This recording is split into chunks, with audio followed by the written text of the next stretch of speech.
You got a guest on. Alrighty, we're about to go live. We need to get our original clip in here. And where's the gong sound? Is it working? Yeah. I don't know. Technical difficulties.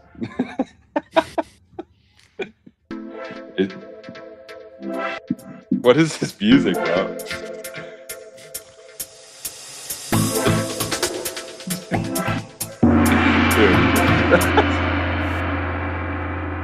We're back on live. Let's see if it works on LinkedIn now. Let's see. Although we got to delete that event, unfortunately, and the ones that we invited people to, we'll have to send a new one. I don't know. I'm trying to find it on LinkedIn. I could click here, view on LinkedIn. Let's see here. Dude, I don't know if I don't think it's working. I don't think it's working.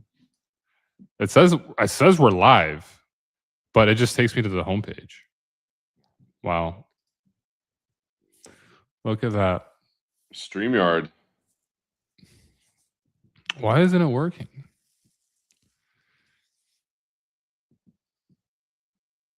Wow. I'm seeing it. I'm seeing it right now. Yeah. Okay. Yeah.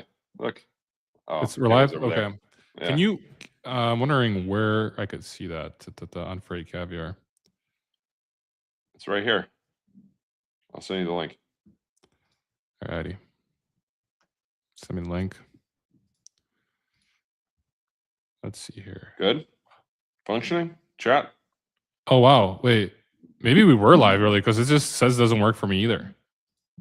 Maybe we were live on the other one. What? This one's live right here. I'm looking at it. It's a little delayed. Hello? Can anyone who's watching this comment? Chat. Maybe we should go back to the other format. What are you talking about? Maybe the other one was working, but it wasn't working for me. Bro, this one's functioning right now.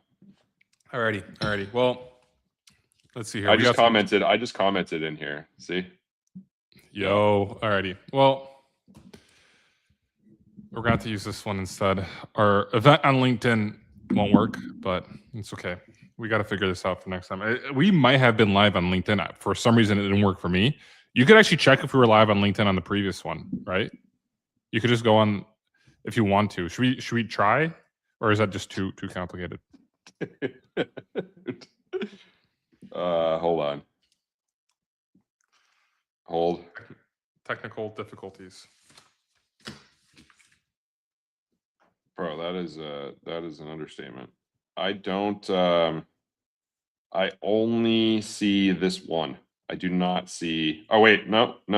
Event ended. Yeah, it was working. Huh. Crap. I think.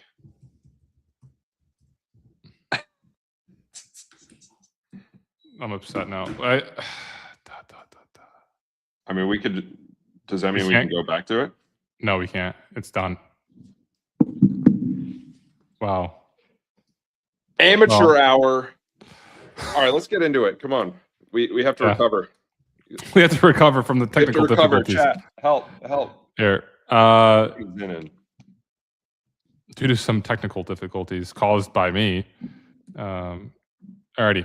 I'm going to just maybe post on LinkedIn real quick about this. I'm going to put new link. Put up a banner. All right. Well, while you're doing that, I'm gonna monologue. So besides what I already talked about going on, I don't think I have anything else to share. It is conference season is starting to heat up. Everyone's starting to post their little thumbnails of them going to shows and what. Well, on top of that, there's Manifest is coming out, or Manifest is going to be in a few weeks. But there's a really funny video that I saw on LinkedIn that really hit the mark. And wait, 1 second.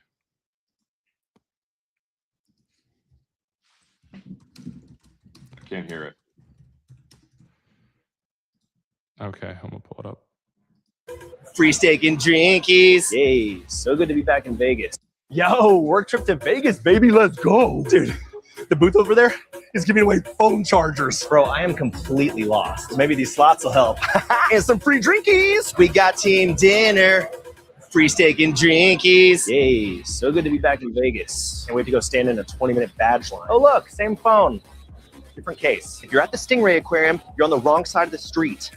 Gotta stop giving STRs free booze. Awesome that they're making us do a team dinner after spending literally all day together. Yo, I'm gonna go throw 100 on red and then hit Tao. Coming with? No after party for me. I'm gonna hit the hay. My sleep score was terrible last night. I'm gonna live forever. Dude, I Vegas anymore. I don't want to do Vegas anymore. I thought that Yeah, was classic. I like that. Yeah. You know, I mean, sometimes it just gets the best of you. We got these little squares. I mean, look, dude, the manifest is good. I used to be a hater of Vegas shows. I did. But I've since changed my tune. I actually think it's one of my more favorite places to go. I like Manifest, and I think it's always like a good time, but it is draining. Dude, Vegas is draining. Yeah, well. Oh well.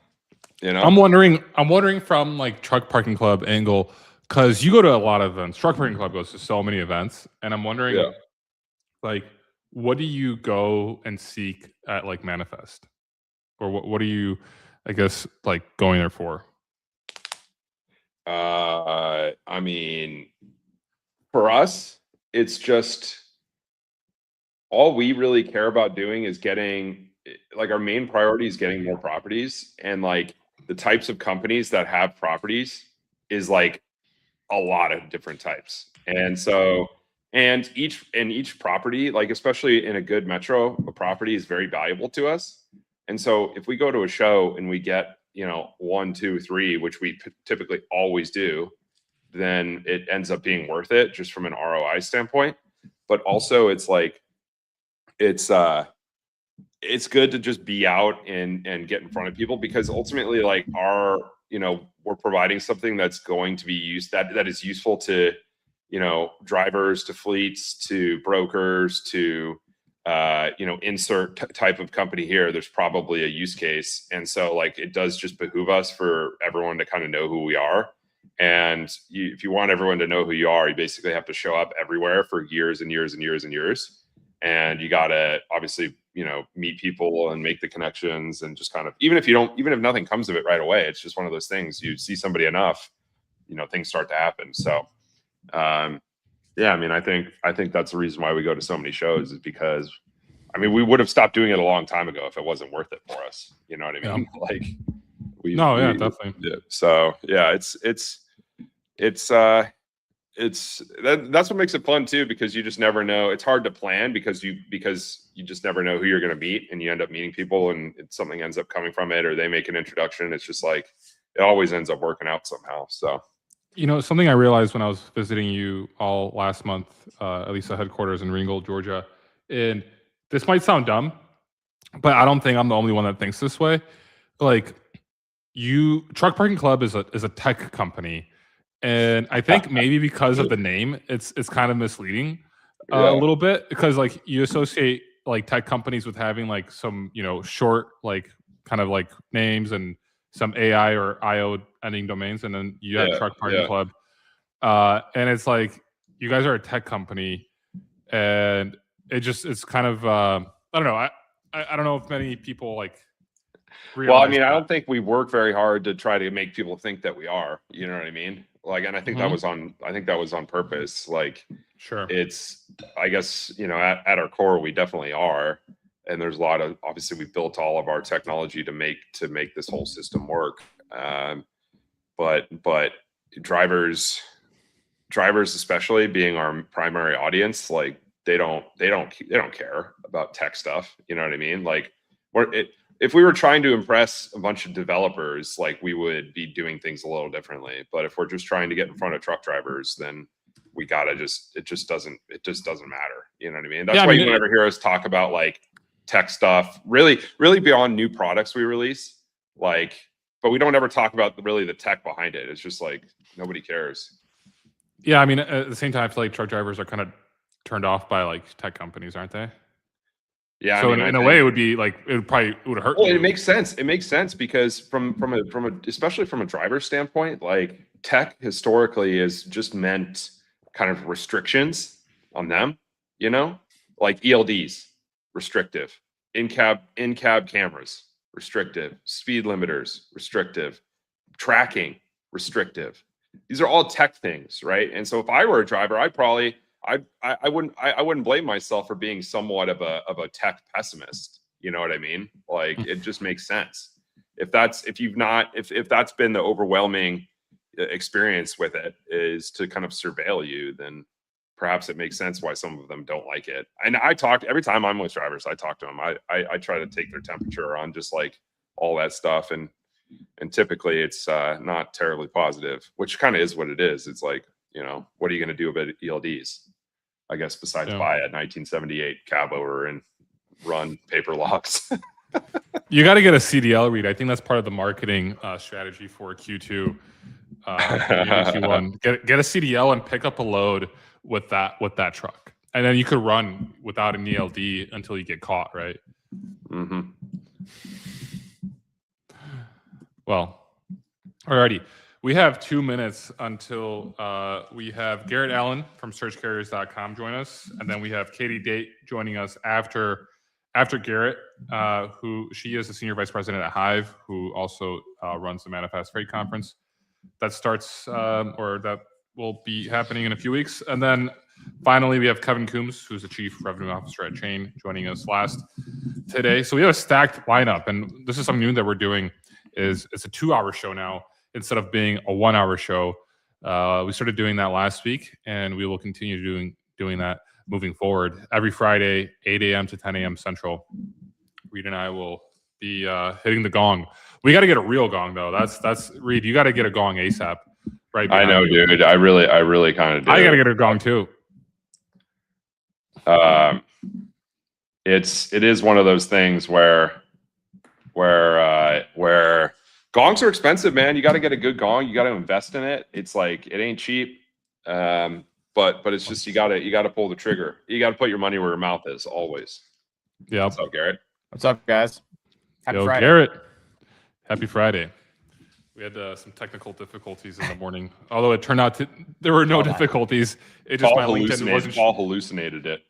It wasn't showing that we're live on LinkedIn on my page. There's just showed an error, but apparently it was working. So we have a new link. Well, Garrett, what's going on? Like I said, happy Friday. It's been busy working on Search Carriers. The next release coming out here soon. I don't know. I'm a little disappointed, I'll be honest, with Reed not being in the garage loft today. I was really looking forward to that becoming a staple. But it's too loud in there, apparently. Paul, last time I was out there, Paul said it was too loud. And also it's like 20 degrees outside and it's not really climate controlled. So it's cold as heck out there right now. So I prefer to be right here. Yeah. That's cool. I love the truck stuff you guys are doing over there with like the restoring the international and all that. That's pretty sweet. I'm like a car guy, so freight and like trucks and like working on stuff like mats. I always have a great time just going around and looking at the actual like truck tech, like turbos and stuff like that. So I'm really excited to see you guys like do more of that content, restoring that and everything. It's been pretty cool. Dude, it is cool. I've never done anything like that. What's going on with you, bro? Well, I think first of all, I think we want to mention that searchcarriers.com is like kind of blown up. I feel like you should tell us about like the story behind searchcarriers.com. I know you're working on a few other things in the past. Like, what brought you to it, and how has it been working?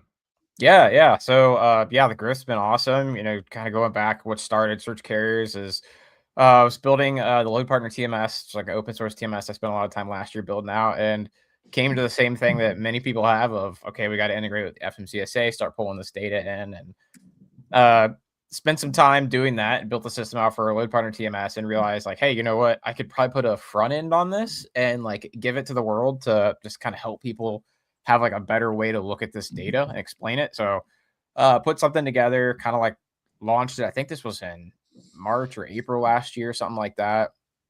And got a lot of good positive feedback of people saying like, oh, this is a great way to look at the data. It's really fast, easy to look up. And from there, just kind of connected with a couple people in the space like Danielle, you got up here, and, you know, basically like, what do you need to do the work you're doing around fraud, and just kept plugging in features and support for new data sets and stuff like that into search carriers as people kind of came to me and said, hey, I'd love to see this.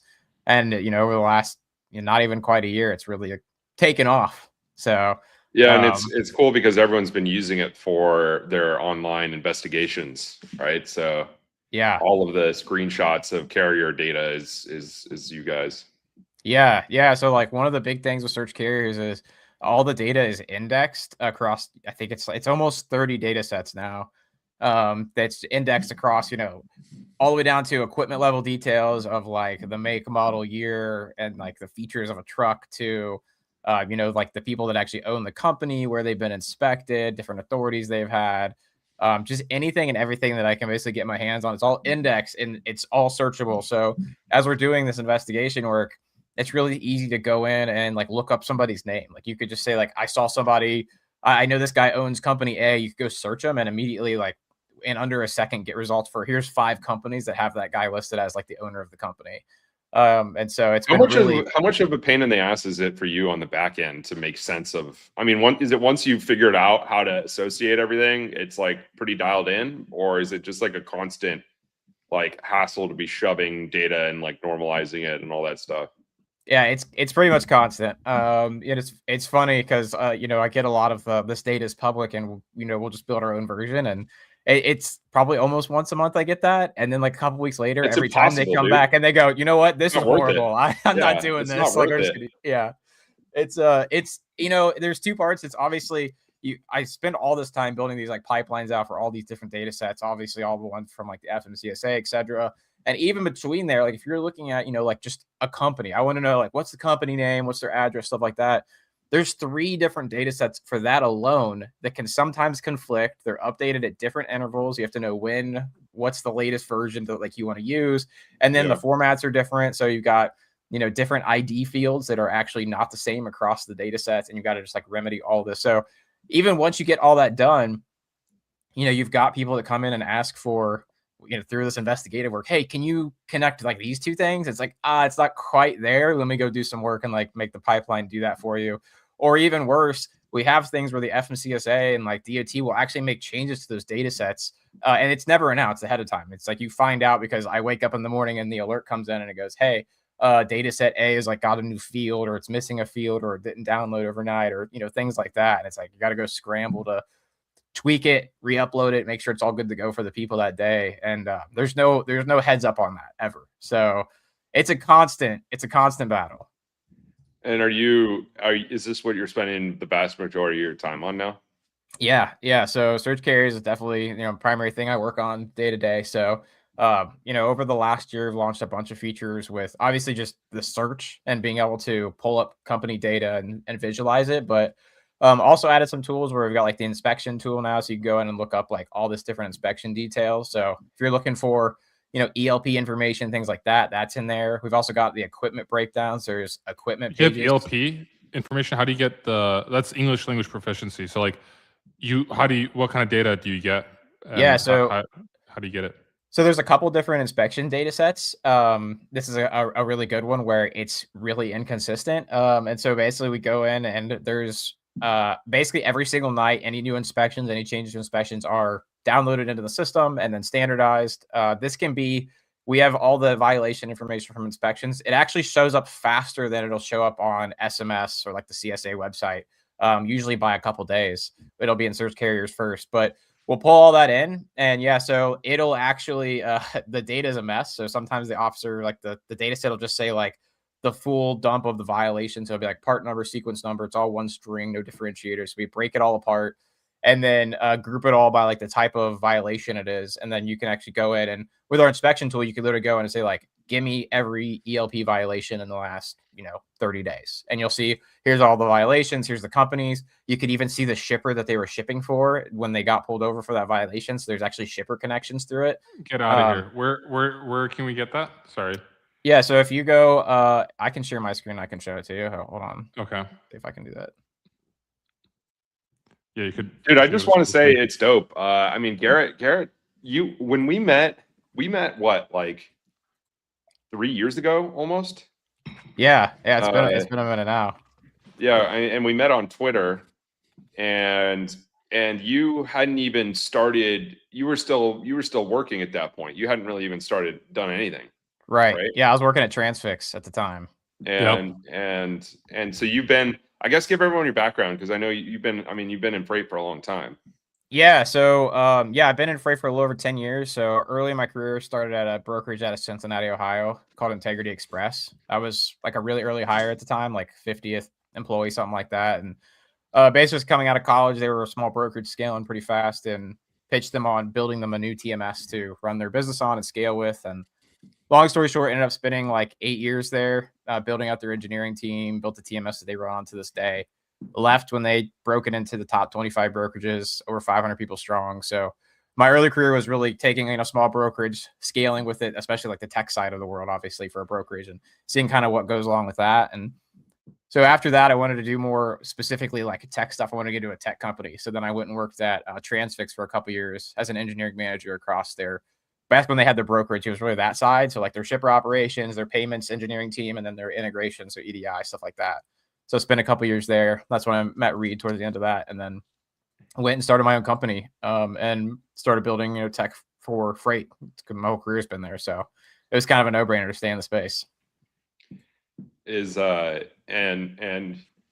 I mean, I guess in the last couple of years, I mean, you built Load Partner first, which was essentially like probably one of the first like actual AI leveraging kind of like automation suites, if you will. I don't know what the technical term is for it.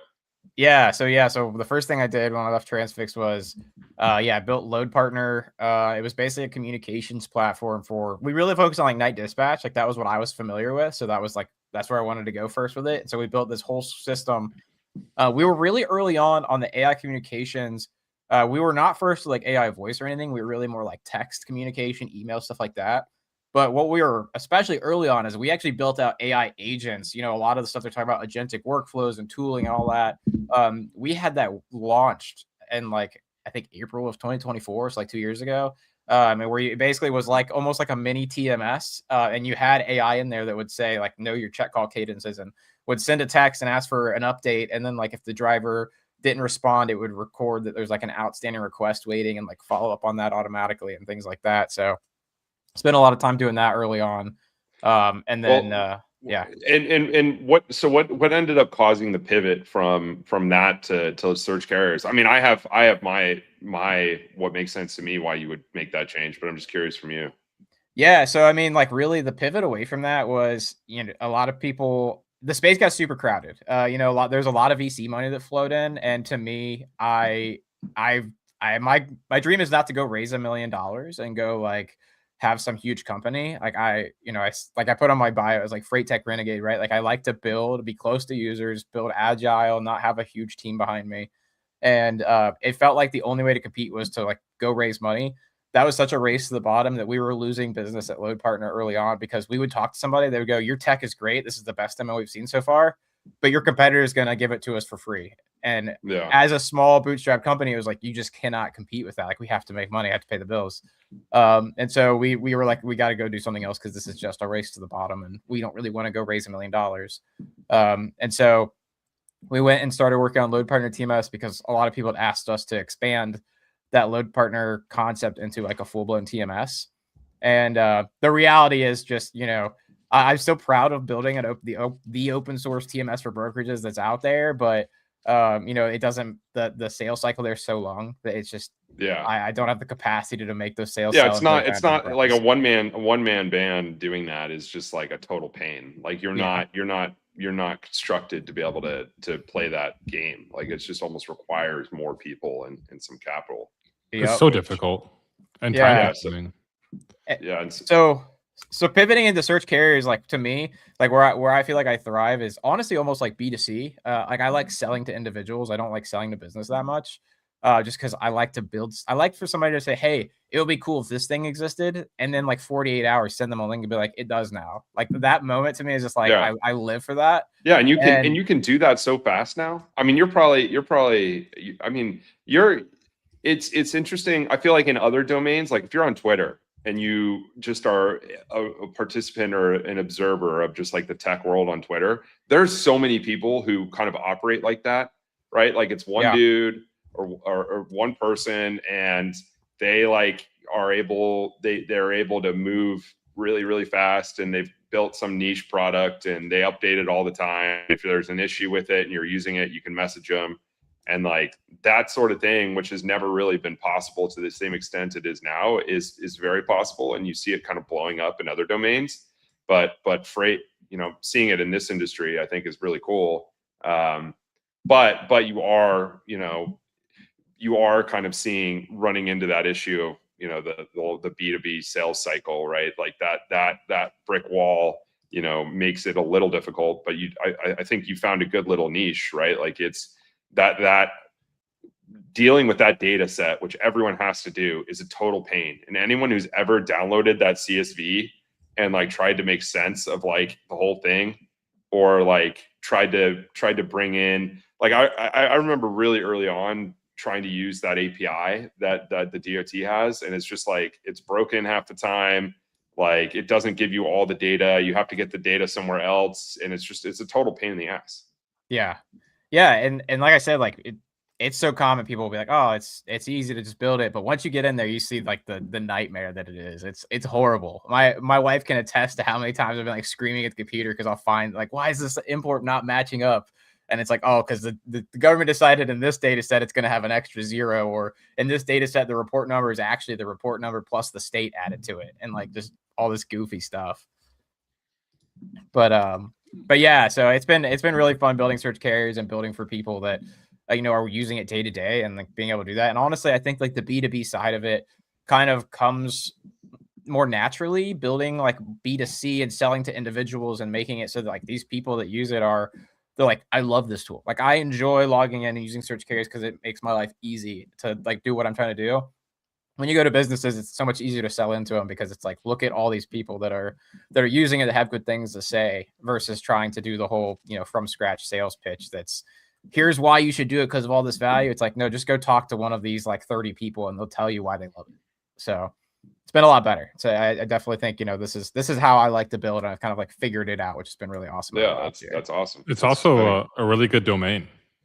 Searchcarriers.com. How much did you pay for that?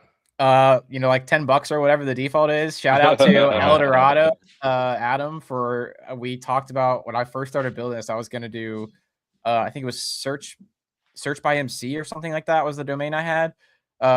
Early on, I was talking to him and I was like, man, I gotta like come up with a good domain for this because I'm not sure. And he found that one. He said it to me. He's like, how about this, search carriers? And I was like, yeah, that's it. That's the one. Dude, shout out Adam. I haven't talked to him in a while. Yeah, he's an awesome guy. Yeah, absolutely. But here I can share my screen. Yeah, share screen. Inspection thing real quick. Let's do it. Yep. Are you able to? Yeah, I'll see here.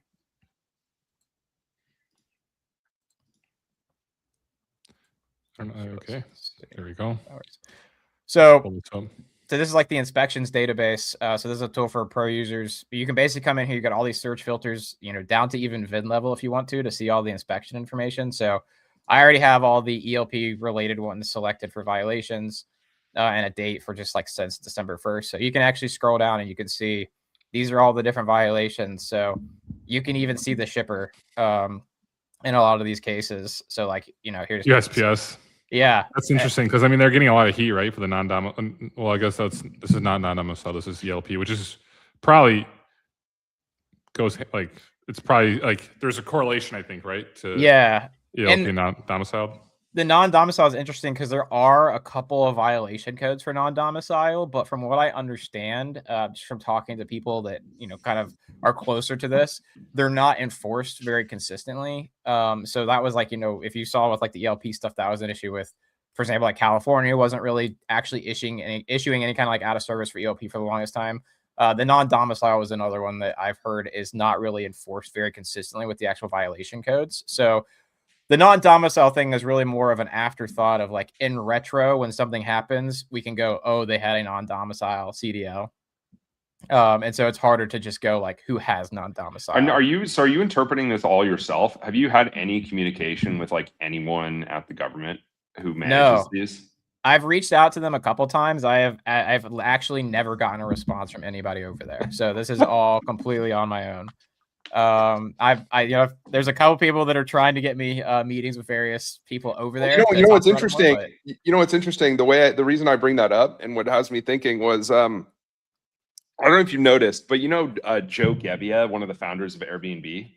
No, he's I follow him on Twitter, and he's now like he's like the director of design or something for the government, and they like the new food pyramid website.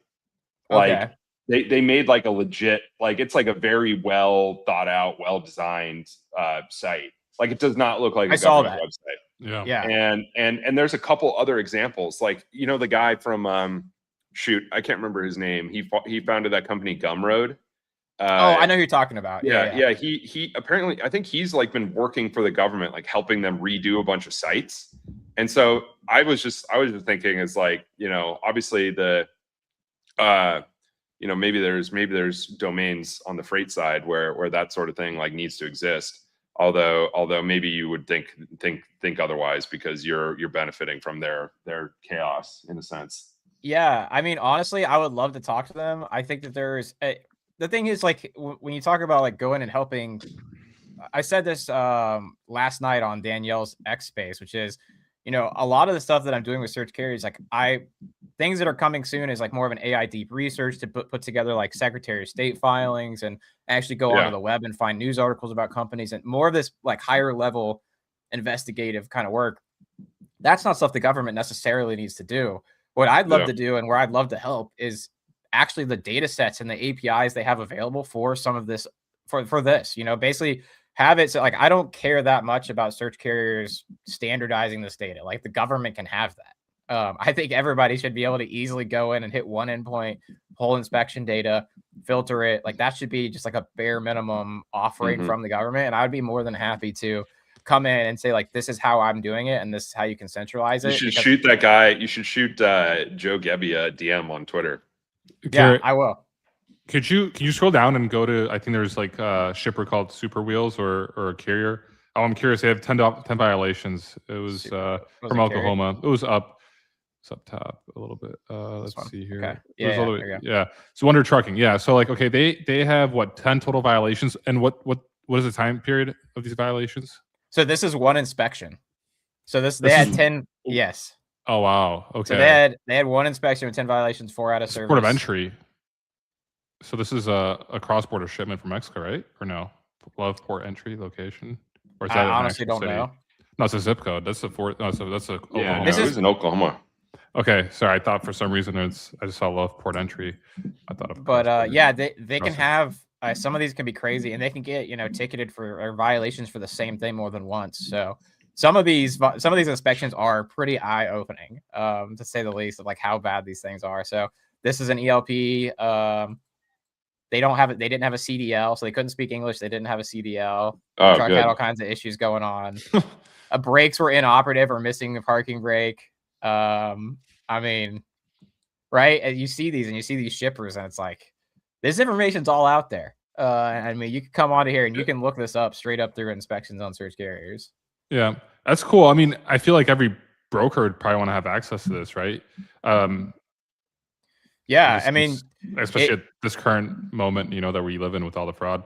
Yeah, and one of the things that's coming out, that's out now, but it'll be coming out even more with like an upgraded version soon, which is we have this associated entities tool. So this is that Wonder Trucks. We have a vetting engine, so you can set your vetting rules and everything. We've got some risk factors. So like ELP is obviously one that pops up from that history there. And then obviously all the inspection history. And then we've also got associated entities. So you can see They've got connections to this express lane through a trailer in the truck. So basically, because they only have, one truck and trailer, the fact that that truck and trailer is found at another company means probably related. So, this is probably a case of the same guy is somehow related to either running under this other company or, whatever. So we can jump into that one and then see what they've got. Looks like a pretty similar story based on the violations here from just a couple days ago, even a week ago. And another ELP out of service history for the company it's connected to. And so you could just kind of go through this. Share that tab too, Garrett. I think. Oh yeah, hold on. Sorry, let me switch. There you go. Here, so this is the other company. So you can see it's got ELP out of service, same inspection kind of trends, you could say. And you sell APIs for all of this data too, as well, right? Yeah. So this is all available through an API as well. Where would that connect to? Wherever you want. Yeah, so it's an API. Yeah, with an API, I guess I'm not like so techy. Like where, like let's just say, for example, I don't know, like can you get this connected to your TMS? Yeah. So all this information is available through the API. So if you wanted to pull this into your TMS, so for example, we have an integration with Transport Pro. So Ken over there got all this hooked up. So Transport Pro users can use the search, and they can also see a lot of this information, such as the ELP history and all that, just right in Transport Pro. So if you wanted to connect this into your TMS, the APIs are all here, fully documented. You can get everything that's in the front end. You can get it through the API. So it's easy to pull and find all that data. So like this year is going to be a big year for you, Garrett. Yeah. I mean, it's honestly just getting started. There's so much more. So, I've got, like I said, more intelligence around the associations coming. So this will be even stronger to be able to actually see like Secretary of State filings, things like that, more of the business side. Also pulling in the PPP loan data soon. So you'll be able to pull that if you're interested in seeing companies you're working with and what kind of loans they took out. I think there's something to look. Stuff would be super interesting, especially like if you go back. Yeah. So like during the pandemic and just look at all the like Elk Grove Village carriers that took out PPP loans and see what they purchased with those. That would be a good investigative work right Can there. you is there a way you can tell if the owner of the carrier has a G-Wagon? I don't know. You should have a feature. Yeah. You just have like want to work with carriers who have G-Wagons. Yeah. Well, Bob in North Carolina has one, so he's gonna get a lot of business. Somebody needs to track I mean, dude, this is. Pull up Bob's MC here. I want to pull up Bob's MC. Okay. Moon Express. This company, Moon Express out of Charlotte. Out of North. I think out of Charlotte. Yeah. Let's see here. Well, that's actually crazy how many Moon Expresses are. Yeah, that's Bob right there. Let's pull it up. All right, vetting report. One review. So it's probably just crash per truck ratio greater than 10%. Ooh. It's got a lot of strong slow surveys. Bob, I feel like Bob's profile looks pretty clean. Yeah, it actually does look pretty good. Are you able just to put on Bob's profile like G-Wagon owner, just so that if when someone wants, you should have that as a feature, be like G-Wagon owner, yes or no, and then the only person that shows up for yes is Bob, so that we can send Bob a lot of business. Yeah, so that the risk factors at the top, it's something that I want to work on, honestly, like not G-Wagons, but having the ability to have more of that human touch of, our own take on being able to add some of those like nuanced data points, like especially when you went back to like the Florida crash and, the White Hawk trans and Posada and all these ones that were big in the news last year. Sometimes those profiles, it's like, this just looks like another bad one, but like maybe if you're desperate, you would go for it.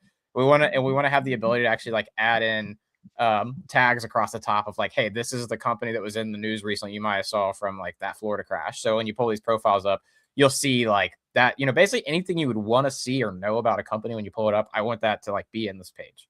And cool. So just anything like that, I really want it to be in there. Could it be good news as well? Could it be like featured on the Freight Caviar podcast? It could be. That'd be cool. One of the things I'm working on is, coming this year is going to be our take on reviews, basically, which is going to be sort of an endorsed report system. And one of the big things that I want to do with that is all the current review systems. First of all, it'll be anybody in here. So that's also brokers. So you can leave a review, endorse, report, whatever against a broker, the same as you can a carrier. But second of all, one of the important things was the ability to actually leave a good review. And so I'm going to be calling it endorsements. And it's where you can come in and say like, hey, I worked with this guy. He covered a load. It was great experience, and have all that right in the page as well. So that's something I'm definitely going to be rolling out this year. I'm really excited about. That's awesome. Are you going to be at Manifest in a few weeks? No. My son was just born like a little over 2 weeks ago now. So he was born at home. And Congrats, bro. Yeah, thank you. So I'm no travel for a couple months. Probably like later this year, maybe I'll try to make it out to something. What about TIA?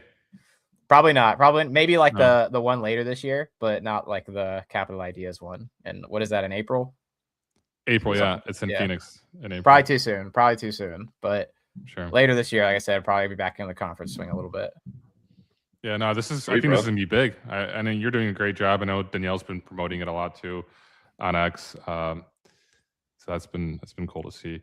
Yeah, it's been awesome. Like I said, having people that are in there using it and getting value out of it that I can build for every day is awesome. You know, it's what I live for. That's Charm, sending congratulations to you as well. Yeah, thanks, Charm. Well, you'll have to each time you come out with a new feature you want to talk about, or you have a good story, hit us up and you should come back on. Yeah, absolutely. I appreciate you guys having me on. It was fun. We'll see you soon. Yeah. Yeah, thanks, Garrett. guys. That's it. Take care. All Dude, right. Garrett's been cooking. He's been cooking for a long time. It's been cool to see like his progression in the industry, going from like I remember I met him when he was at Transfix. I don't know how. I think it was through Twitter, right? Like that's where he basically came to the freight world. Yeah, I mean, I guess. Yeah, well, he was working there. That's how you met him. Yeah, I met him on Twitter. And he was demoing. I remember when he demoed his load partner thing in my Tech Pro Tuesday event, 2 years ago, maybe a year and a half ago. Mm-hmm. It's cool. It's cool to watch people progress. Yeah, it's been just cool to see, like, you know, him as an entrepreneur going from Transfix as an employee, then trying to go on his own. Because I remember when he actually quit Transfix, and now he has some traction. It seems like he's doing very well, and he's excited. So, yeah, that was fun to have him. Next up, we have Katie from Hive Group. I'm gonna pull up Katie here right now. Hey, Katie. Hey guys, how are you? Happy Friday. Happy Friday. Morning, Katie. Good morning. How are you doing? Where are you calling from? Good. I am calling from Boston, Massachusetts. There we go. We should require every guest to state what the weather is at their. We have to get the small talk stuff dialed in for these sorts of shows, right? So what's the weather like over there? It is cold. Yesterday it was in the 50s, and this morning we woke up and it feels like it's like the teens. So it's nuts. Where are you in Boston? So right now physically I'm on Cape Cod, which is like an hour south of Boston. Reed used to live in Boston. I lived in Boston for many years, so Nice. I've been down there. That's cool. Yeah. Yeah. Well, cool, Katie. We're here to talk about Manifest, which is happening next month in Vegas. I've been to Manifest twice. Reed's been to Manifest, 2 or 3 times? Yeah, something like that. I think 3. I mean, and every year, what's I guess incredible about Manifest is just its growth, right? It keeps growing. There's a lot more people each year, and it's definitely a show that you get to go and you get to experience the whole kind of logistics ecosystem and in one room in Vegas. And I think that's what makes it really incredible and differentiates itself to the other shows I go to. You get like the future of logistics, where companies that are just launching and kind of seeing where the driverless trucks are going with electric trucks. And I think it's just quite unique being able to see, like, get all these people together in one place, especially in Vegas. So I think it's cool just to maybe hear from you, Katie. What are your expectations for this year? What should people look forward to? Yeah, absolutely. So, as you mentioned, we just continue to grow every year. So this is our 5th year, and we should have over 7,000 attendees, which is nuts because in the first year, we barely had 1,000 people coming off Mhm. of COVID, and Mhm. everyone was wearing masks, and now it's a huge event. But we've made it intentional so that if people do their homework, and you'll hear me say this a lot, like do your planning up front, you can really get a lot out of it and meet a lot of people, both new people, but also kind of all your supply chain besties as well. Yeah, definitely. So here, I'm gonna just pull up the website. Yeah. Reed's gonna be there in a few weeks. I don't think I'll be in attendance, Dude, I'm unfortunately. speaking. I'm on a You're panel. speaking. Yeah. Yeah. So what panel are you on, Reed? I'm on the AI slop panel. AI slopocalypse or something. I Let's don't. see I here. don't. We might have to hammer out the proper pronunciation, but I'm yeah, gonna pull it's it up here. I think it's like the first slot. It's noon on Monday. It's soon on Monday. Yeah, Let's see I here. think you're part of one of the workshops that are being put on by our sponsor companies on Monday. And AI is everywhere. Like you'll see it scrolling through the agenda. I feel like There you go. AI of every different like flavor. And How so when you guys are programming the event, Yeah. I guess actually, perhaps it would be useful if everyone knew, I know Hive Group, you guys are an event company essentially, and you have events in different verticals, and Manifest is your supply chain event.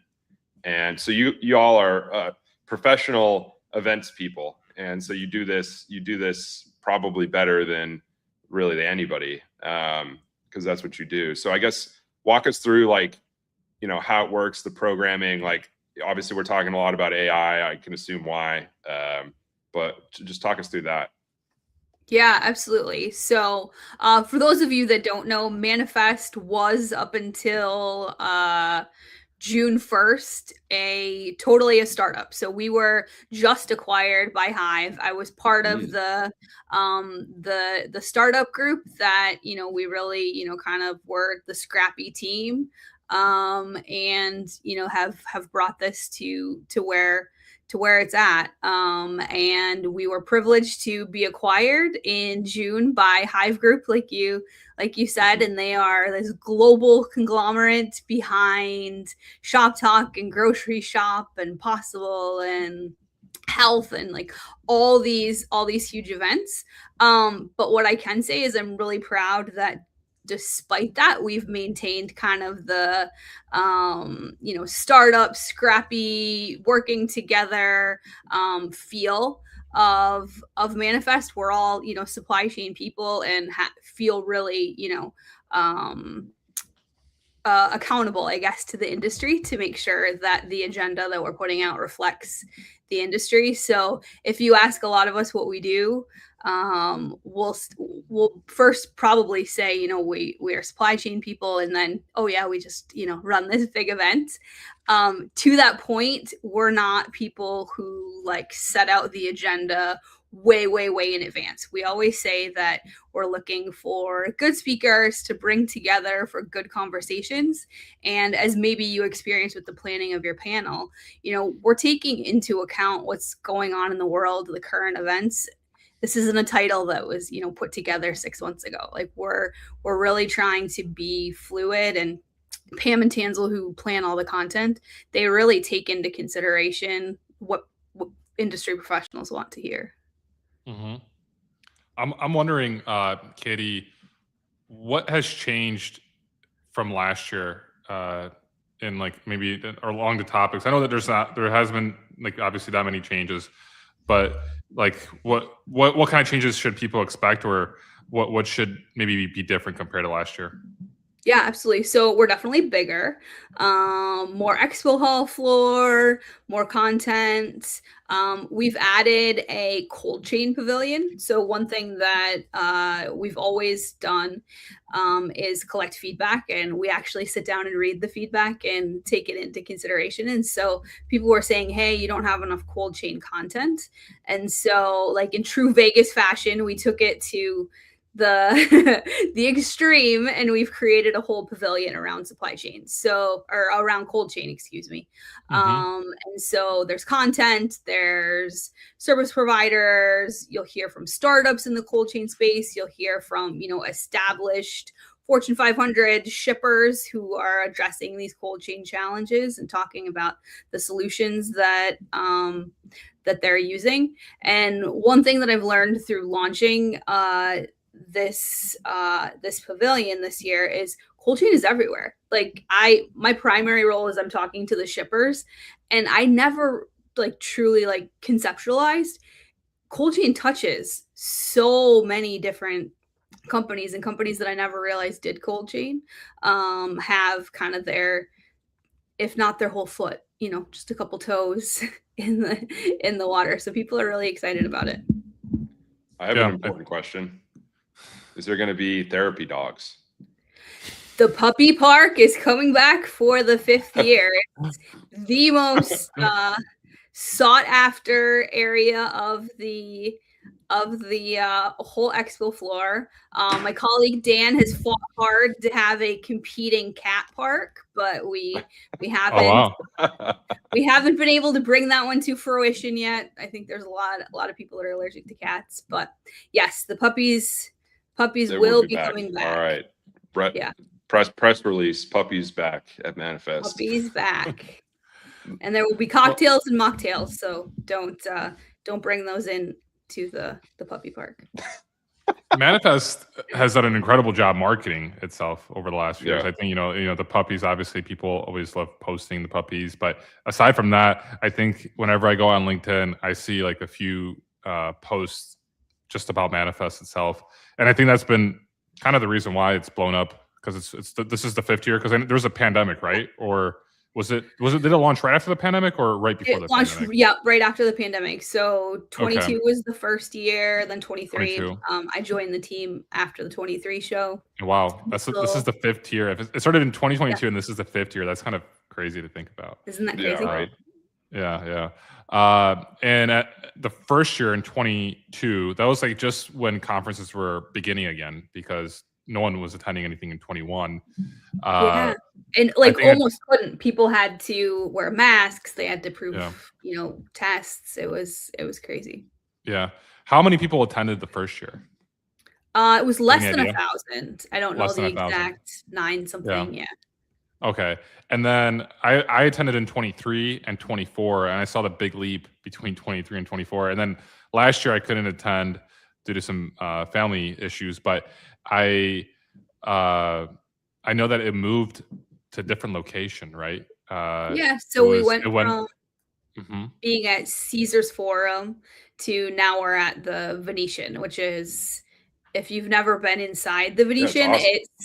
it's beautiful, like spectacular space. I always joke that it's beneficial that there's a mile walk from your hotel room to the expo hall floor, because there's so much food. Like you need that walk to like walk off all of the calories that you're potentially consuming in all the restaurants there. You never have to leave. Yeah. I think Manifest is positioned well in the year too. Like I think for a lot of people, it's the first show after the holiday season, and I feel like that's people are always going to be more excited for that one than they are the last one, because you're just kind of worn down after doing it for a while. So I think and for a lot of people, it's a destination too, because it's usually a little warmer in Vegas. Although in years past, I don't know if it rained last year, but I know 2 years ago it was raining like the whole time. It was like crazy. Yeah, it was flooding 2 years ago. Yeah, 2 years ago, walking across the street from, most people were staying at the Harrah's, and the after party was at Caesars. I mean, people were just like drenched. So hopefully no rain this year. Yeah. But I mean, it's just like a well positioned show, you know, and I feel like people do start posting about it pretty early too. So it definitely has a good amount of energy around it in general. But it is also, I think, to Paul's point, like the one show of the year where you do get a little more variety in from a content standpoint, and you get folks from different aspects of the industry, which I think brings a good flavor to it, because it's not like just a brokerage show. It's not just like a tech show. It's like it's kind of everything. So I think it's great. Mhm. That's been really intentional since the beginning. We wanted to make sure that the whole ecosystem was able to be together in one place, so that you can actually get business done. Like it's fun to be in Vegas. Being in Vegas helps the networking be a little easier. You have a little more fun, but also having that whole ecosystem there. Hopefully deals are getting done too. Who's the musical act this year? Tayo Cruz. Okay, cool. And it was Flow Rida last year, right? Yeah, it was. Yeah, it got wild It was last year. Nelly 2 years ago, I think, or 3 years ago. Yeah, we've had Nelly. We've had. Is it in the same venue, the Brooklyn Bowl or whatever, or the Vegas? Yeah, that's a good venue. Yeah, I like the Brooklyn Bowl a lot. It's I guess, where do you guys go from here? I mean, obviously there's 7,000 people you said this year. I mean, that's big. In terms of freight shows, like, how does that slot it from an attendance standpoint, do you think? I mean, you're always gonna have the big, like, ProMat Modex, shows that I don't necessarily know if all freight people go to those, but those are always kind of gonna be at the top. But I think that we're certainly in the you're top. getting up there. Yeah, I mean, you have like the TPMs, but I feel like TPM has like a little bit different. Yeah, it's a different vibe for sure. Yeah, different flavor. I went to a show in Munich called the Transport Logistic Conference in June, and it had like over 20,000 people. I don't know what the number was, but but that one's every other year, so it doesn't happen every year. And that was, I think, there's a lot of air cargo and just kind of like the European players that were there. But I mean, Katie, like, because you're senior vice president at Hive Group, but you're strictly focused on Manifest. So, like, are you working on Manifest all year long? Yeah. Yep. So I'm employed by Hive Group, but I'm solely Manifest. Okay. So I'm wondering how that looks like from a full-time job, since it's one event once a year. So, like, how does your calendar year look like? If you could break it down for us. Yeah. So immediately after the event in February, we start reaching out and getting feedback. And we take the feedback into consideration to help kind of shape the offering for the next year. We obviously have ideas that are already kind of in the works right now, but we really take that feedback, both the good and the bad, and we truly like start creating the floor plan of the agenda, I guess you would say, right away. And actually, speaking of floor plans, we actually, for the first time this year at Manifest, will have the floor plan for 2027 that sponsors will be able to see and sign up and come back to Manifest in 27. So huge props to our operations team for having that available. And then throughout the summer, it's a lot of conversations. So I'm very connected to the industry still from, being at MIT for so long. And so I am constantly having conversations with people and learning like what's new, what's coming up. Pam, my colleague, is very connected on the investor side and on the startup side. So she's having a lot of conversations. And then as we have conversations with people, we kind of slot them in as potential speakers. And then the closer we get to Manifest, then we start looking at topics. And the whole time we're doing attendee acquisition. So trying to get people back from the previous year, as well as, making sure that we bring in new people as well. Mm-hmm. We're a small team, so. Yeah, I mean, there's so much that goes into an event. It's easy. It's just like you didn't realize how many people are involved in cold chain. It's like you don't often see the work that goes into just how anything goes. And events are a bearer of a task to plan, right? So much work. I mean, there's over 7,000 attendees. I mean, that's and then all the companies that come in, the booths to set up. Yeah, I mean, I could I'm not surprised it's a full-time job. Like I mean, in the sense that you're working at it all year long. Because of how large it is. I'm wondering what the audience breakdown is typically. Katie, do you have some stats you could share with us of attendees? So I don't have the stats in front of me, but roughly 20 to 25% of our audience is shippers in any given year.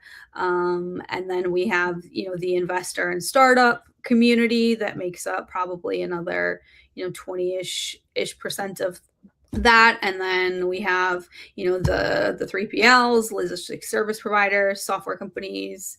And how do you Katie, how do you think about like manipulating that percentage? You know what I mean? Because at the end of the day, like the value of an event is getting the right sorts of people in one space, right? And so you're kind of playing like pseudo matchmaker at a high level in that regard. Yeah. And so a lot of my job is matchmaking. Yeah. Yeah. And so you're like, a common complaint you hear at shows is just small talking to people is like, oh, there's no brokers here, or like, oh, there's, if you're a tech company, or, oh, there's no shippers here if you're a broker, you know what I mean? And I feel like I've actually, like, looking back, really not heard that critique of Manifest. So I'm assuming you guys pay close attention to that attendee ratio. Like, I guess break that down for us. Yeah, so we were very intentional with our sponsor companies to make sure that they're not all sending 100 of their sales team, helping them to be very intentional with thinking about like who they bring to represent their company. And then on the flip side of it, so a lot of what we do to attract the shippers and the buyers is offering special things. So one thing that we started in 2023 when I joined is a hosted shipper program. So we, offer complimentary tickets. We've offered, gift certificates in the past. This year we're offering travel incentives. So doing things because the shippers and even the 3PLs, they get overwhelmed by, people are reaching out to them. And so doing things to kind of incentivize them to come, but then also creating special opportunities for them to network with each other.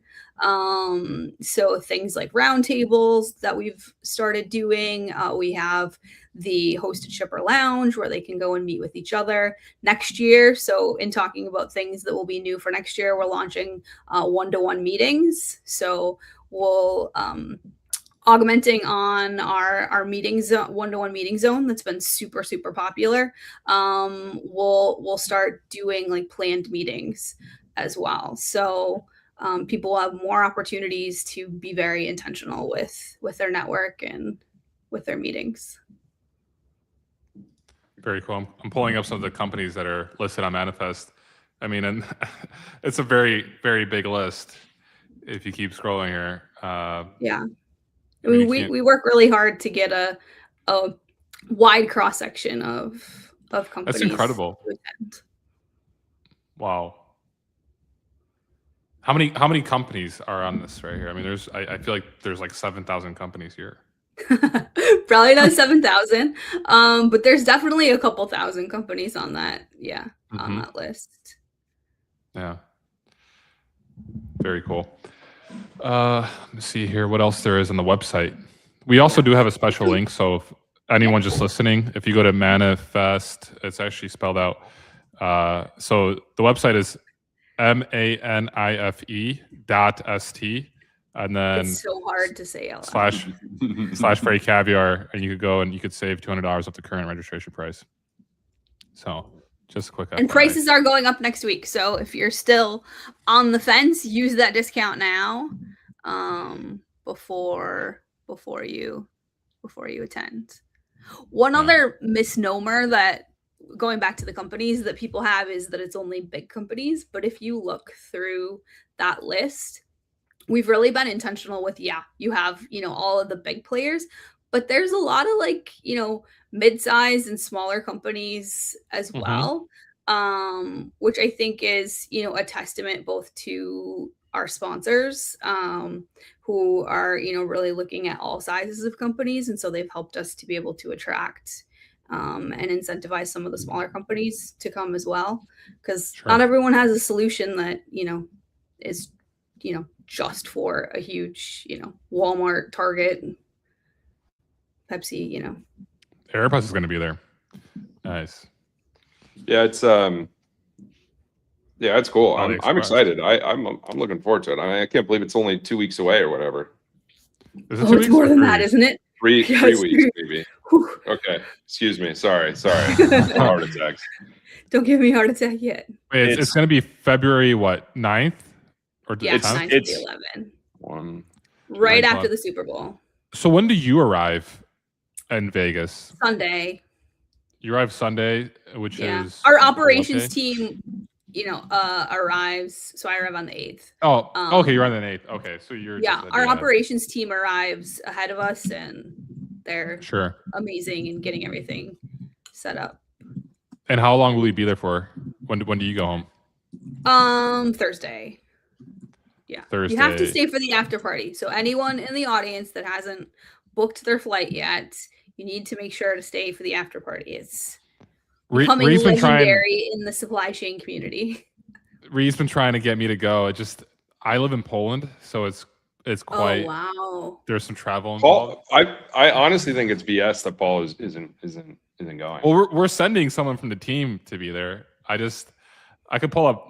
Here, let's look at flights again today. Let's see, Warsaw to Las Vegas. How long of a flight is that?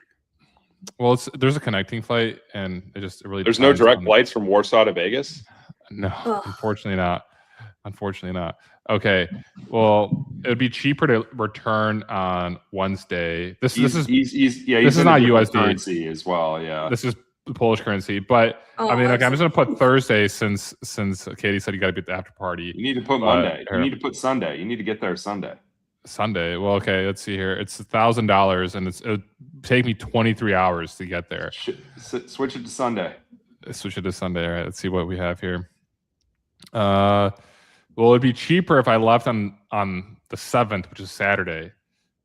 It would be $896. I'm gonna pull this up real quick. So if I left on Saturday, You'll have a and came rest back- day. 2 rest days. Yeah. There's a cheap option for $662, which is 24 hours of traveling, 2 stops, and a change of airport. So Warsaw to London, then I have to take a bus to Heathrow to Calgary, and then Calgary to Vegas. What? I should do that. Dude, that's an adventure. Book it. That is an That adventure. is an adventure. Should I just book it right But you now? would There's be actually there for Go the ahead. Super Bowl, be there for the after party.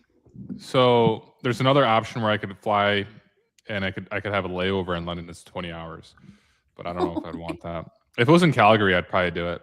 But all right, so I do this one, and then I return through. I return, but I would miss the after party for this price. I would have a flight back. The flight back isn't bad because I'd fly through London, and I would get to Bro. be 16 hours. Katie just said you can't skip the after party. Well, I don't know. You can't have everything, right? So you're teeing up another great topic, the fact that Manifest is going to Europe. So everyone What? that Get out of is here! in Europe, so this is breaking news. Breaking Whoa. news. Love it. In 2027, yeah, we're gonna be in Is Europe. this- So Is this breaking official news live on the announcement- show? yep, this is breaking news live on the show. Wow. The official announcement will be at Manifest, but I'm allowed to tease it. And we're going to Europe. Which city? Are you able to tell us which I city can't yet or say no? You Nope. can't. Okay. When will it be? Next year?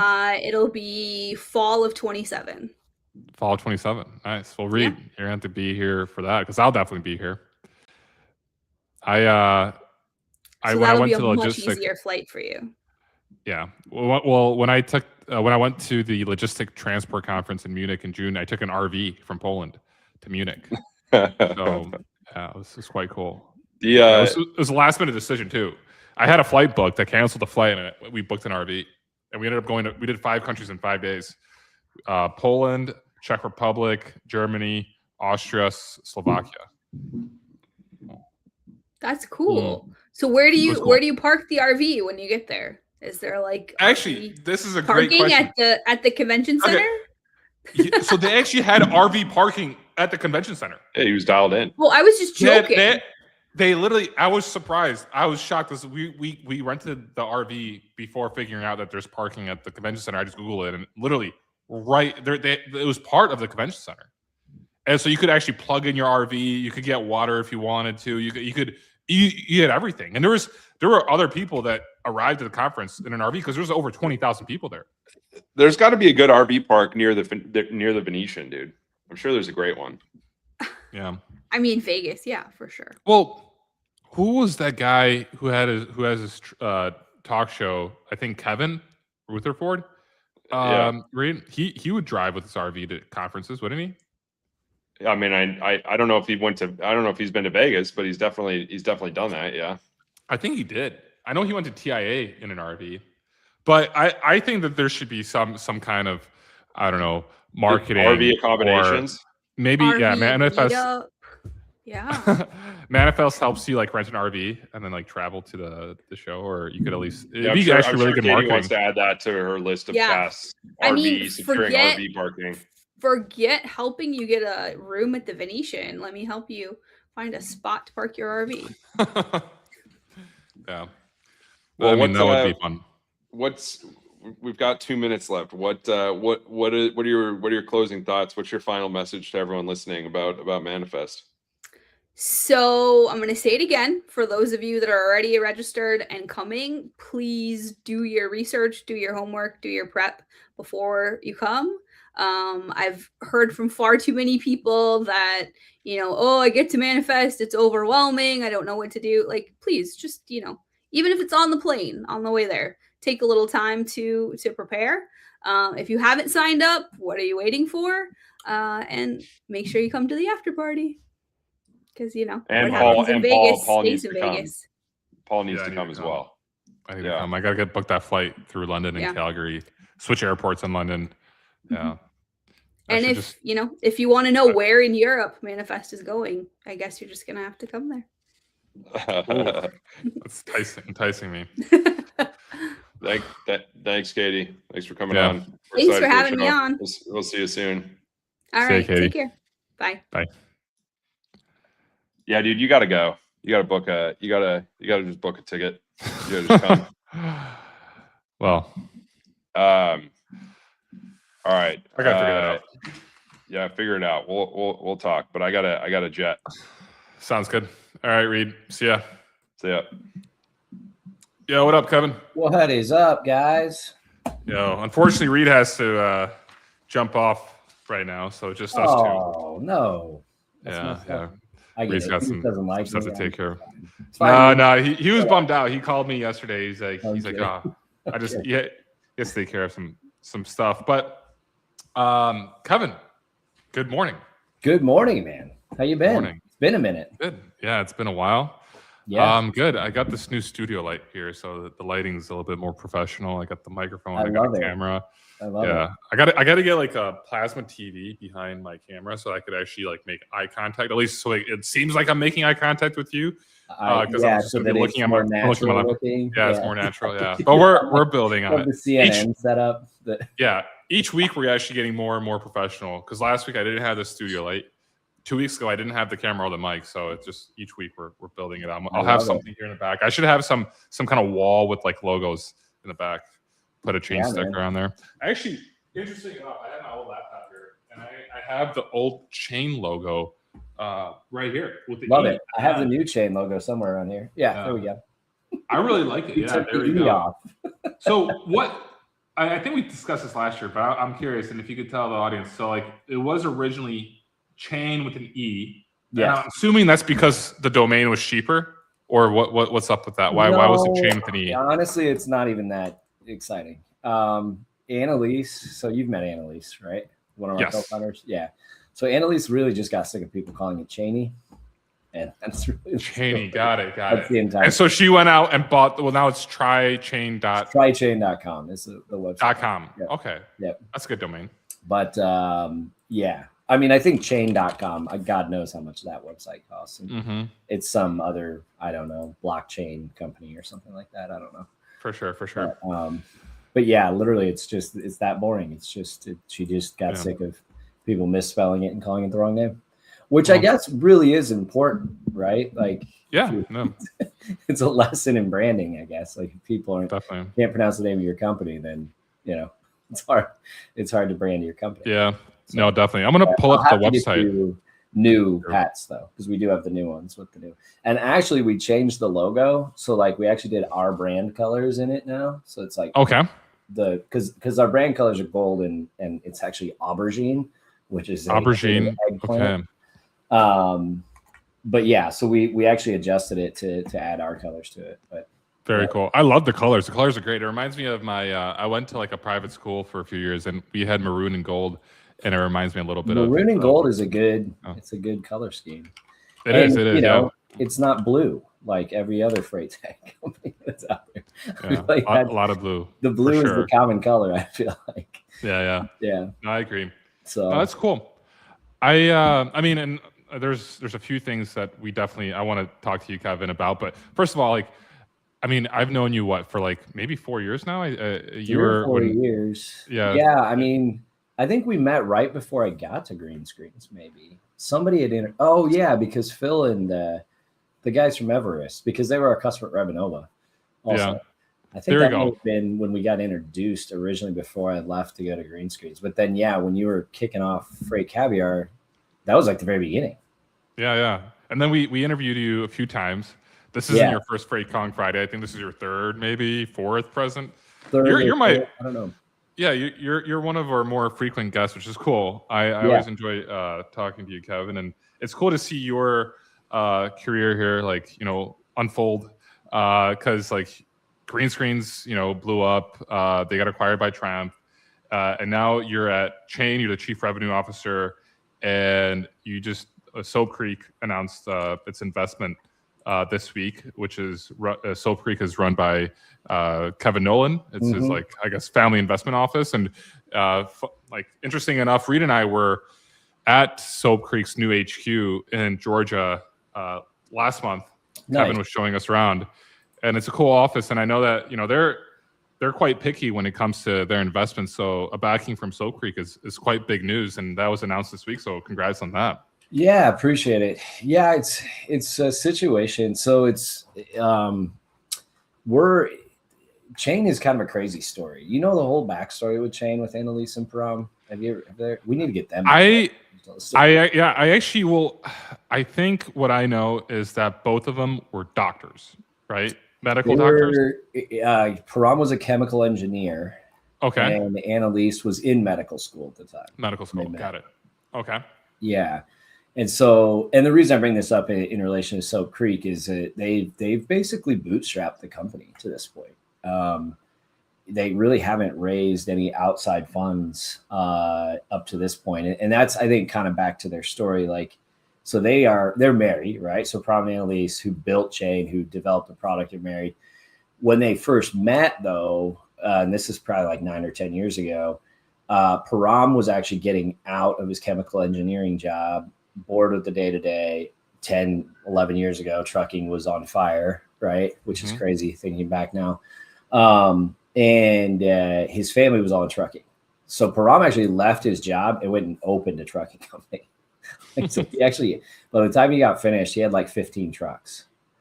And so Annalise actually was helping him after they met and started dating with the trucking company and helping with dispatch, different things. And that's kind of how Chain happened. Like they sat down and they were like, this process sucks, like trying to reach out to like, cause they were working with brokers, right? And 3PLs that were their customers, but they were like them reaching out to us and hounding us for info. And we need to be able to get back to them faster, but also like we need to get information from them. And they're not getting back to us, and we're stuck at like a pickup and we can't get a pickup number, things like that. And that's literally how chain happened. They sat down with Priority One was actually one of our pilot customers, was one of their customers at the carrier. And they just started knocking out ideas around how they can automate check calls and track and trace and visibility. And then obviously the AI stuff happened like 3 years ago, right? With ChatGPT and all that. So it's a pretty crazy story. Like they literally taught themselves. Well, they originally had like worked with some other developers, started building the tech. They started teaching themselves to code. And then when COVID hit, they literally just went all in, and they like just became full developers, coders, and then built everything else out. So yeah, it's like a crazy story. So to this point, they really have raised no money. They bootstrapped it. They built the whole business themselves. And then, so this is the first time that they've really gone out and raised any funds externally. And so, here we go. Yeah, that's Forcing gas on the fire, right? Yeah, definitely. So, can you tell us, like, break it down for our audience, like what exactly is chain solving in like as simply as you can, like maybe like in one sentence, like what is the problem chain to solve? Yeah, so we're primarily focused on track and trace and visibility, right? So we are a tracking provider. So we have a mobile app, we have all the ELD connectivity, we have all that, but our bread and butter is really just automating all the manual processes. So we automate check calls, ETAs, all the communications with the drivers and dispatchers. We can practically automate the entire process. I say practically because there's still exceptions, right? Things that sure, are of course, there's always an exception in freight. Call someone, whatever. But yeah, I mean, in general, the generalized track and trace, we can automate 95 to 99% of that stuff. So like this would essentially eliminate 90% of a tracking team per se. Yeah, I mean, it's if you think about it in context, right? Like the last 5 or 6 years, outsourcing has become huge, right? Yeah. All the same people I know, David Bell and Ricky and those guys at HubTech and all that. Of course. And the rise of that became so big because track and trace became so costly. I mean, you had all these requirements from especially larger shippers, Amazon, Walmart, whatever, where it required all this manual touch because you could track the load, but you still had to get this piece of information, that ETAs, things like that you have to get manually from the driver or the dispatcher. And so that's kind of where the ROI is, right? Instead of having 25 people in Colombia, what if you had 5? What if 5 people could move 10,000 loads a month, Exactly. And then obviously those individuals, like either they could be, laid off, or they could be, moved to, maybe like a sales role or at least a supporting role to help to grow the company. Roles. Right. Yeah. Right. Because there's other areas of the business that require a lot of support that you're still going to need people. Exactly. And specifically the stuff where you need to be talking to customers, talking to carriers, that stuff doesn't go away. I mean, you and I've talked about this a lot of times over the last few years, all the AI stuff. It's like you're still going to need a human touch, but most of the track and trace process in terms of check calls and that, it's just pushing data around is all you're doing. Yep. It's a text message to a driver. Yeah, my ETA is 9 a.m. Put it in the TMS and move on. But if that happens 20 times on every load or 25 times on every load, where you have to get different info, it adds up to a lot of hours. There was actually a cool post here from Drew yesterday, Goop. I'm just going to read it out real quick out loud so everyone could see it. But what he's saying is, if AI were replacing jobs at scale today, we would already see it happening across other industries like legal, marketing, sales, and engineering.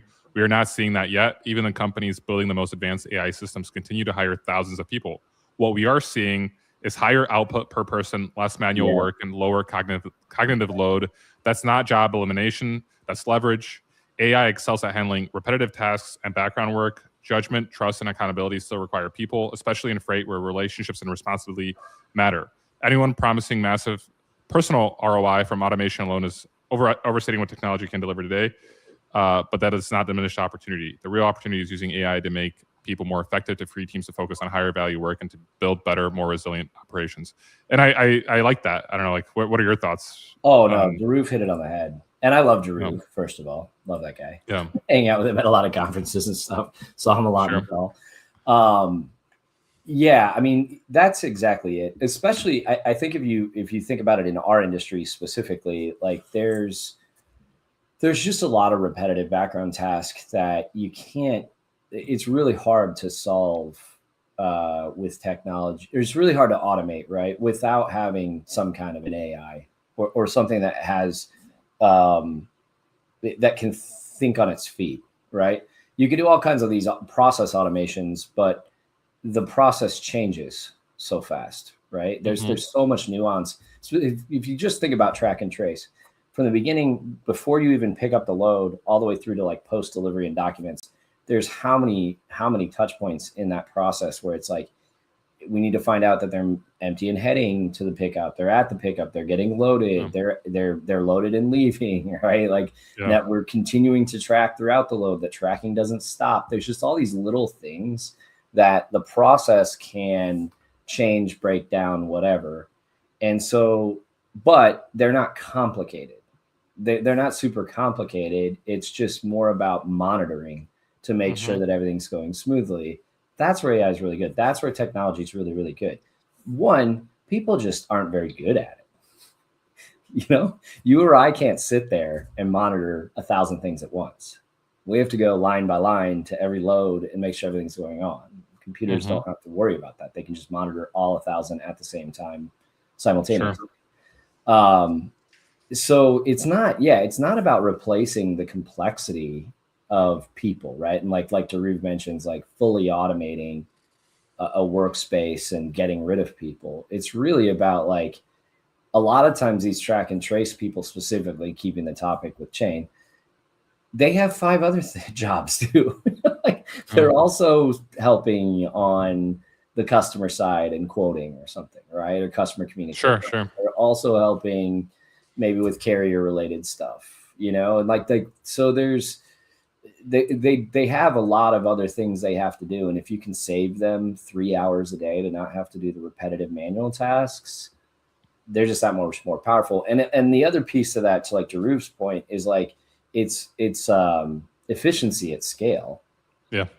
Because like, okay, keep 5 people or keep 10 people that you have focusing on these, but grow the business. And now instead of doing 4,000 loads a month with 5 people or 5,000 loads or whatever it is, you're doing 8,000 loads with 5 people. And then all of a sudden the math is easy. Your revenue grows, your margin improves because you're not hiring a bunch of overhead. So I think that's like where I think people are definitely scared of like losing jobs or eliminating jobs. But I think it's more about taking the jobs that are already there and just making it more efficient. Yeah, I mean, I agree. I think that, you know, at the end of the day, it's like you're going to be providing better quality service to your customers. You're able to grow while utilizing these tools. And I think when you look at most companies, they want to leverage AI to help them grow, not to utilize AI to just get rid of people. You know. Exactly. Well, it's also, I think our industry specifically, it's such a margin compressed business, right? Like how many? I mean, each year, it's getting lower, right? I mean, it used to be like 20%. Now it's like at 10%, I think. I don't know, 11%. Yeah. How many conversations have you had tricky. over the last 2 years on interviewing and podcasts and whatever about margins and just how rough it's gotten, you know? Yeah. Oh yeah. So that's the other piece of it that we don't have a choice with some of this stuff. We have to get more efficient. Yeah. I mean, that's interesting. I'm curious like where we're headed, because I saw someone post on LinkedIn recently where I think like what they were stating is like that, you know, we're going to continue to see margin compression, and like where does that leave us? Like this, is that like in a few years is like the average margin going to be 5%? You know, like what's your take on that? Where are we headed? I mean, I think if you look, I mean, we'll have to go wider than just transportation, right? If you look at the macroeconomic situation of the world and inflation and cost of living and everything else, right? I mean, we move freight for consumers to buy goods.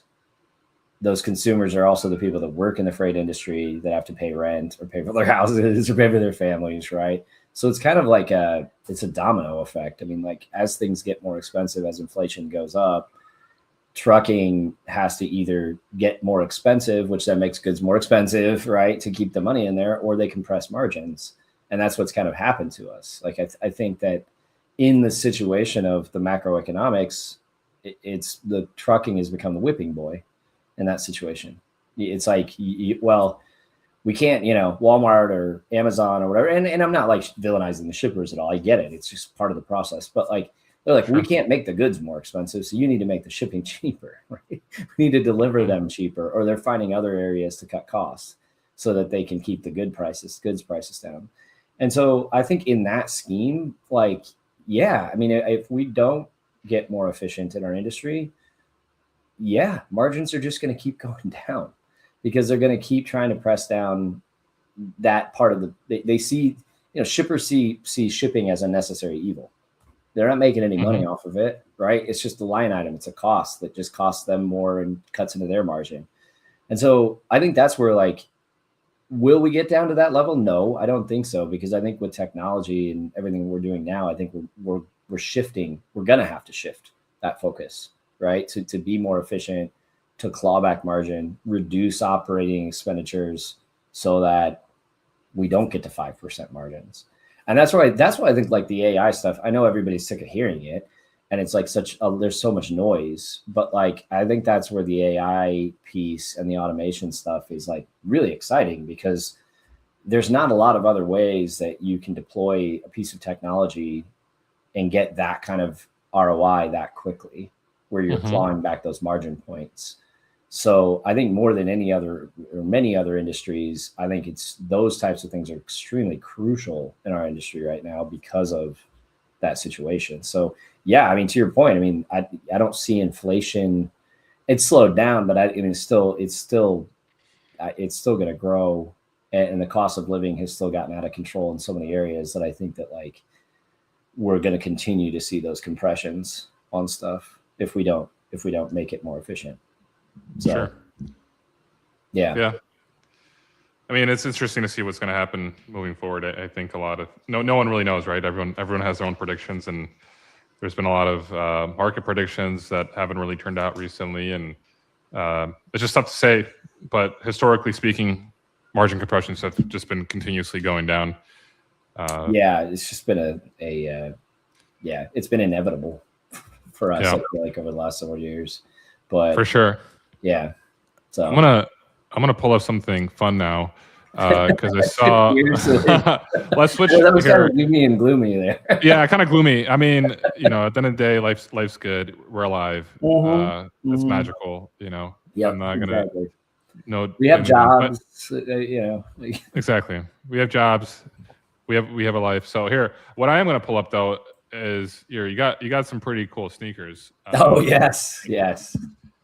And here we go. We got the chain logo on it. I know. They're pretty dope. Yeah. Are you surprised that it took me this long to get a pair of sneakers? You've known a little bit. I mean, well, these. I mean, you got the colors. You got the chain colors here, which obviously looks dope. And you're gonna be wearing these at Manifest, right? In a few weeks. I'll definitely have them in Manifest for sure. I think these have to come out at every show now, for sure. Yeah, it's crazy. I actually saw I think it was somebody else in the industry that I saw post that they had gotten these from someone, and and I just reached out. The kid's name is Caleb Williams. Got to give him a shout out, right?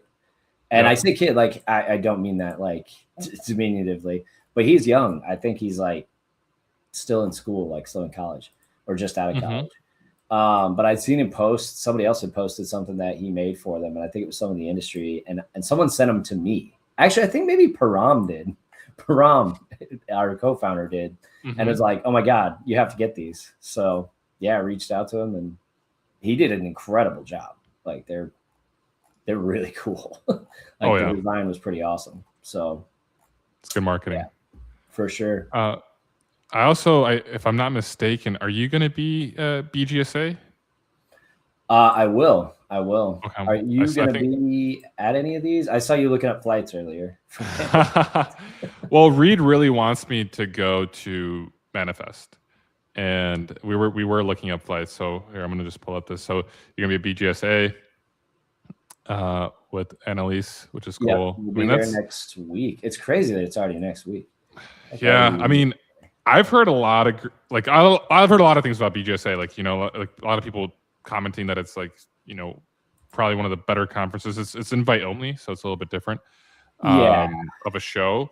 Yeah. What is the difference? Like you go to BGSA, you have all these executives. Like tell us a little bit about it because I know it's not your first time attending. For sure. What is BGSA like?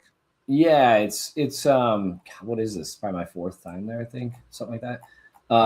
It's different in that you get a different spin on things because it's smaller and it's very executive focused, right? So like you'll meet a lot of. I've encouraged a lot of like younger executives. Like we have so many people that are starting their own brokerages and stuff, right? You and I've met some of these guys that have left larger brokerages. They've started their own brokerages. They're doing pretty well now, right? And I've encouraged a lot of those guys to go because you get a very unique look at what's going on in the market, the industry, whatever, right? Because it is so executive focused. You'll get a panel that has, Derek Leathers from Werner and, like a COO or a CEO from another like JB Hunt or UPS or whomever, right? And you'll get Kevin Nolan up there or somebody, like you'll get these guys that are obviously longtime industry veterans, been around a while, been very successful, or some of the larger entities, right? That they're executives, and you get this panel of like all-stars, and you're like, holy crap. And because it's like such a small venue and smaller group and whatever, I think you just get more of a direct, honest conversation. Not to say that people like go to TIA and and like lie on stage or anything like that, right? But I think it's just a very different conversation when you get this type of group together. Sure. That's what I really like about BGSA. Like that's what I find really fascinating about it. So it's and so like and obviously the networking and stuff is really cool too. You get to know a lot of different people. It's also because of the way that it's set up. And like you said, it being kind of an invite thing and more executive driven, it's also less salesy, right? Sure. There's not as much sponsorship booths, that sort of stuff, which, I mean, I'm a sales guy, I'm a CRO. Like I get it. I love that stuff. TIA is like one of the greatest conferences ever. I've been there for 13 years, 14 years, but it's just kind of different in that way where you some of the conversations you have are a little different, I think, because it's not that like sales focused. So sure. Yeah, it's definitely a good one. And that's going to be happening next week. Yeah, that'll be down in Palm Beach next week. So yeah, it's kind of like the kickoff to the conference season because it's been I guess since November, nothing's really been happening. So November, December, January. Get back into it. Yeah, and that's gonna be a big year for Chain. Yeah, I know. I'm super excited. I mean, I'm glad we got all this done with Soap Creek and stuff ahead of this. It's interesting, like coming in because like at Green Screens, we had investors, we had a board, we had all that. It's like very, very different going to a company like this with Chain and Param and Annalise and bootstrapping it, right? And they kind of are the board. So it's kind of fun in that, you make quicker decisions, right? You don't have to like wait. Way different. Yeah, way different. A lot quicker decisions. Yeah, you can definitely move a lot faster. I mean, Green Screens was phenomenal. It's different, right? It's different approach to it. But yeah, I mean, like kicking off the conference season and having Soap Creek in our corner and doing all that, like I think it's going to be really, really exciting. I mean, that's huge. Like I think having Soap Creek is awesome. Congrats again on that. Yeah. I'm going to pull up, I think, Kevin Nolan's LinkedIn post here. But once it's going to be Chain. And we were at the Nolan offices last month with him, and he was just talking about Chain the whole time, saying like how like bullish he is on you all. That's so awesome. it was, and he wasn't really talking about anyone else that much. Like he obviously makes a lot of investments, and I'm sure he's very confident with all his investments. But I think because it was like a new investment, and also just because he really likes you all here. But this is Kevin Nolan just posted this last week. Well, 2026 is off to a fast start. We here at Soap Creek Capital believe it will be on the Chain. Congrats to Annalise Param Sandhu for building a product and service that makes our lives easier in this industry. Joseph Patosa, Nick G, great work on leading the investment with a bunch of incredible industry leaders and friends. Let's grow in 2026 and be on the Chain. So yep, he's Kevin's awesome. it's funny. Like anybody that hasn't met Kevin in the industry, like he's just such a down to earth person. Yeah, he is. It kind of shocks you a little bit, right? Because like he's built up NTG, sold it, built up OTR, sold it. Like he's now building Marquee Insurance Group. He's founder at Soap Creek, where he makes investments, and you meet him, and he's like the nicest guy, and just like so cool to be around. He doesn't judge anyone. He makes everyone feel like they're welcome. You know. Yes. Kevin has that type of personality, like where Southern hospitality. Exactly. You don't feel like you feel welcome is a good word for it. Like you feel like he's just open to chat with anybody, whatever. He's super down to earth. I think that's one thing I like about our industry though, right? Like you got these people that you're like, oh yeah, that's so and so that, you know, built NTG, right? Or built Echo, like Doug Wagner and those guys, or like whatever. And they're all just very down to earth people. Yeah. They're not that people in other industries, executives or whatever aren't, but it's just, I just feel like it's cool that a lot of our industry keeps that kind of mentality that like, listen, it's still trucking and it's a down to earth industry in general. So it's a human industry, human to human, relationship driven. And actually Kevin and I talked about this a little bit because he took us to his farm. He's got a farm in Madison, Georgia. He took us there last month, Reed and I, and we kind of discussed that because like, you know, like Chicago doesn't really have that. You have like I feel like the people that have made it in Chicago in logistics, they're not as nice as Kevin is, you know? And that just like, but you know, it's also, Chicago's a little bit different of an environment. It's a different city. Yeah. It's a different city. Yeah. It doesn't have the Southern hospitality. It's definitely different. I did not know he owned a farm. I'm going to have to talk to him about that next week. We're going out with those guys obviously next week when we're all down in Palm Beach, so it'll be good. Nice. Celebrate the, you know, the round and all that. But they're just great. And like I said, I mean, I think it's going to be an interesting year for us. I think it's just going to be an interesting year in general for just the industry though, with all of this different AI related technology and automation and that sort of stuff. Like I think 2026, we've gotten to the point that adoption is becoming, people aren't like, you know, there's a lot of people that are like jaded by it, you know, that are just like, God, I don't even want to hear about AI, not buying it. I'm sick of hearing about it. I think that's changed a little bit. Not that they're not sick of hearing about it, but I think they're realizing like how important it is to their business and what's going on now. And so I think 2026 is going to be a big year for that type of adoption across the industry for sure.